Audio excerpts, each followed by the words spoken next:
Hello everyone, কেমন আছো? আশা করি ভালো আছো। আমি ভালো আছি। তোমাদের সঙ্গে সরস্বতী পুজো সকালে কী কী করেছি সেটা ভিডিও নিয়ে চলে আসলাম।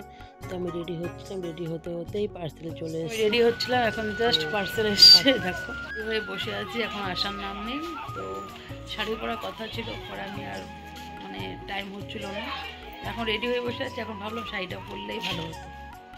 তো চলে গেলাম স্কুলের ছেলেকে নিয়ে, প্রত্যেকবারই যাই। তো স্কুলের ছেলেকে প্রণাম করে বন্ধুদের সঙ্গে দেখা করতে। অঞ্জলি তখনও হয়নি।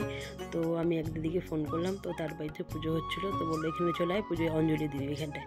তো ওখানে দিদির বাড়িতে গিয়ে অঞ্জলি দিলাম, প্রসাদ খেলাম। তারপরে আবার আসলাম স্কুল থেকে গেলাম বাপের বাড়ি।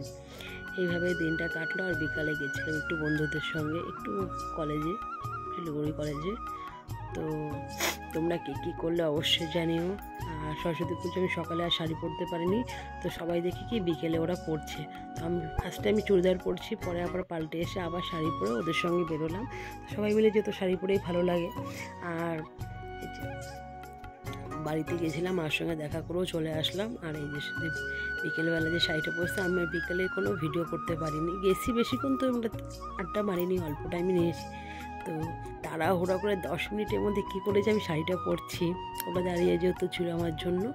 তো সবাই মিলে আবার বিকেলে গেলাম। টাটা, ভালো থেকো।